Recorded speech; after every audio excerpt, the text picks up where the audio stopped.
नमस्कार, फिर पैसा बोलता है में आपका स्वागत है। आज मार्केट नया हफ्ता है, मार्केट ऊपर ओपन हुई है। हमें ये इसको डेड कैट बाउंस भी बोल सकते हैं। लगातार 10 दिन के बाद मार्केट ऊपर उठी है और ये मार्केट ऊपर उठी है निफ्टी बैंक की बदौलत। तो आज के लिए बहुत स्ट्रांग लगती है, लगता है 250 पॉइंट या 300 पॉइंट के ऊपर क्लोज हो जाएगी। सेंसेक्स भी 1200 पॉइंट के आसपास ऊपर है। लेकिन जब फाइनली यूरोप का मार्केट खुलेगा तभी हम बता सकते हैं क्या ये बरकरार रहेगा कि या थोड़ा धीमापन आएगा। लेकिन ये एक टेम्पररी ब्रीथर है।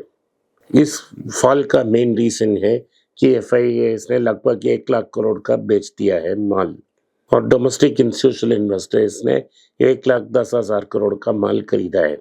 इसके बावजूद 7% मार्केट नीचे आई है। ये सीधा वैल्यूएशंस का प्रॉब्लम है। वैल्यूएशंस अभी भी बहुत स्ट्रांग है और अगर वैल्यूएशंस की करेक्शन नहीं हुई तो 1-2-3 महीने के बाद ये करेक्शन फिर से आएगी। इस साल जो मार्केट में न्यूज़ है इसके बारे में कुछ विश्लेषण करेंगे। निफ्टी बैंक पीयूसी अपने हर टाइम है जो जून में पहुंची है उससे लगातार नीचे आ रही है, 22% नीचे है। और जिन्होंने पब्लिक सेक्टर बैंक्स की स्टॉक खरीदी है उनको सब नुकसान सहना पड़ रहा है। इसके बारे में 1 महीने पहले ही वीरेंद्र सहवाग ने एक ट्वीट डाला है, उसको मैं रखता हूँ। ऑटो इंडेक्स में 15% की करेक्शन है, लेकिन जिसने हमको रेकमेंड किया है Nifty IT index of Nifty pharma, उसमें 3.2% और 5% की करेक्शन है, तो वो मार्केट को बीट कर रही है। इसको हमने रेकमेंड की थी। इस साल जब दिवाली खत्म होगी, डोमेस्टिक इंस्टीट्यूशनल इन्वेस्टर्स ने 4,80,000 करोड़ रुपया लगाया है मार्केट में। ये एक नया रिकॉर्ड है। अगर उन्होंने इतना पैसा नहीं डाला, 1 लाख करोड़ कम डाला, तो मार्केट में भारी करेक्शन आ जाती है। तो मार्केट में इतना भारी करेक्शन नहीं आने का कारण ये है कि म्यूचुअल फंड्स ने भारी तरह से मार्केट में इन्वेस्ट की है, आप लोगों ने भी की है। लेकिन अभी एक मार्केट को निरंतर ऊपर जाने के लिए अर्निंग्स को भी फॉलो करना पड़ता है। फाइनली स्टॉक प्राइसेस मार्केट की अर्निंग्स, कंपनी की अर्निंग्स से डिटरमिन हो रही है। पिछले 3 महीने के जो रिजल्ट्स आ रहे हैं सितंबर 30 के रिजल्ट्स हमको कंफर्ट नहीं दे रहे हैं। इसके कारण ही करेक्शन हो रही है और करेक्शन आने की चांसेस है। जो रिजल्ट्स आए हैं इसका विश्लेषण हम आज करेंगे। पहले जापान में लिबरल डेमोक्रेटिक पार्टी का मेजॉरिटी पहली बार 2009 के साथ के आफ्टर नीचे आ चुकी है और नीचे जाने की चांसेस है और वो सिर्फ कोलिशन गवर्नमेंट फॉर्म कर सकती है। इसी के कारण येन में बड़ा वीकनेस देखने को मिला है। आज सुबह अब जब जापानीज मार्केट खुला तो 153 तक पहुंच गया, 153 येन टू अ डॉलर। इसके कारण जापानीज मार्केट को लगा कि उनकी एक्सपोर्ट्स चीपर होगी और जापानीज एक्सपोर्ट्स कॉम्पिटिटिव हो जाएगी। इसके कारण जापानीज स्टॉक मार्केट ऊपर है, हालांकि मार्केट येन प्रेशर में है।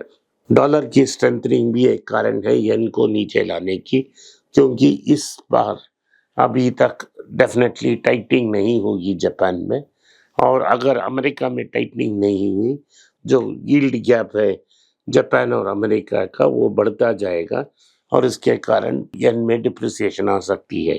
अगर 160 तक 160 तक येन जाती है तो बैंक ऑफ जापान इंटरवीन कर सकती है। इंटरनेशनल मार्केट में और एक न्यूज़ है, एनवीडिया सबसे वैल्यूएबल कंपनी बन चुकी है एप्पल को टेक ओवर करके। अगर आप जापानीज स्टॉक और अमेरिकन स्टॉक के बारे में जानना चाहें, नीचे गूगल फॉर्म अटैच किया है, आप उनको फिल कर हमको वापस भेज सकते हो, तो हमारा टीम आपसे संपर्क करेगा। आईडीएफसी बैंक में न्यूज़ है कि आईडीएफसी बैंक की प्रॉफिट 70% नीचे आई है, लेकिन एनपीए में सर्ज नहीं है। क्या हुआ है कि वैद्यनाथन साहब ने एक प्रूडेंट प्रोविजनिंग की है, प्रॉफिट से 530 करोड़ अप्रॉक्सीमेटली लेकर उन्होंने सेपरेट रखा है 318 करोड़ उन्होंने माइक्रो फाइनेंस के लिए रखा है, क्योंकि माइक्रो फाइनेंस बुक सारे खराब हो रहे हैं। अगर खराब हो जाए इसको प्रोविजनिंग के लिए 318 करोड़ रखा है।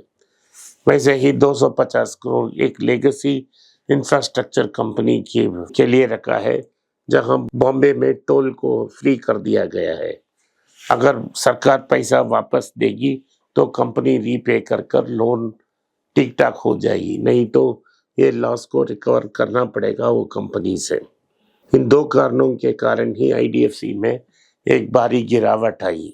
इस गिरावट शॉर्ट टर्म है तो मार्केट इस पे रिकवरी कर सकती है, लेकिन आज 10% नीचे गिरी, आप लोगों को एक अपॉर्चुनिटी मिली कंसीडर करने के लिए। शायद आपने किया, अगर आपने किया मैं खुशी से झूम उठा।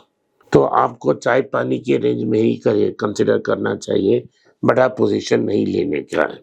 मार्केट की करेक्शन अगले हफ्ते फिर से शुरू हो सकती है। अभी तक हमें क्लियर इंडिकेशंस नहीं मिले हैं कि क्या हो रहा है।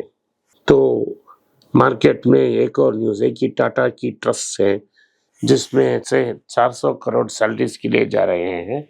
रतन टाटा के साहब के टाइम से ही ये ट्रस्ट के लिए एक इंटरनल ऑडिट कमीशन की पता लगाने के लिए कितना उनको पैसा चाहिए, तो उन्होंने एक्सटर्नल कंसल्टेंट्स का रोल को ख़त्म कर दिया और जो पोजीशंस हैं सीएफओ सीईओ जैसे सीबो जैसे पोजीशंस, उन सबको वेस्टफुल करके क्लोज कर दिया। इनके कारण there will be cost savings हो सकती है और लोगों के लिए मदद भी कर सकते हैं। आज सोने के दाम में गिरावट थी, लेकिन जब से मैंने बोला 3 दिन पहले उस समय से बढ़ोतरी है। 7,315 रुपया सोने का दाम 22 कैरेट गोल्ड है और 24 कैरेट का गोल्ड 7,980 प्लस टैक्सेस। मैम साहब का टैक्स है 3% और इसके कारण गोल्ड और ऊपर जा सकता है। टाटा न्यू ने टाटा न्यू फ्लैश नाम का एक नया ऐप डेवलप कर रिलीज की है, जिससे ये पता है कि वो स्विगी, इंस्टामार्ट, ज़ेप्टो के साथ compete करेगी। तो क्या ये 150 साल बुरा कंपनी क्या निम्बल फुट हो सकता है, ये देखने लायक है। मारुति और ह्युंडई दोनों में न्यूज़ है कि डीलर डिलीवरी है, जो डीलर है उनकी बुक्स में स्टॉक को लगाया गया है और उसको फाइनेंस पे कर रहे हैं। तो अभी तक लगभग 80,000 करोड़ इनके पास स्टॉक है और मारुति के पास 70,000 करोड़ की ओडीडी फैसिलिटीज में पैसा है। सो मारुति और ह्युंडई के पास 70,000 की स्टॉक अपने यार्ड में है और मारुति को 70,000 और ह्युंडई 69,000 की स्टॉक डीलर्स में पड़ी है। तो जितना जल्दी ये कार्स बनाने की सोच रहे हैं उसी स्पीड से मार्केट में अब्सॉर्प्शन नहीं है। जेएसडब्ल्यू स्टील में रिजल्ट्स आई थी, बहुत भारी गिरावट थी प्रॉफिट्स में, बैरली प्रॉफिटेबल थी। इसका मुख्य कारण क्या है कि चाइना से जो स्टील इंपोर्ट हो रही है वहाँ से थ्रो प्राइस में इंपोर्ट हो रही है। अगर गवर्नमेंट ने टैक्सेस नहीं बढ़ाई जल्दी, इस कंपनी और टाटा स्टील को भी अफेक्ट करेगी। तो ये रहा आपका न्यूज़। आज के लिए इतना ही। आपने इस पॉडकास्ट को सुना, इसके लिए मैं आपका आभारी हूँ। हो सके तो इस वीडियो को लाइक कीजिए, चैनल को सब्सक्राइब कीजिए और बेल नोटिफिकेशन दबाएं। इस वीडियो को अपने दोस्त और रिश्तेदार के पास भेजें और उनको देखने की आग्रह करें। नमस्कार, धन्यवाद, जय हिंद।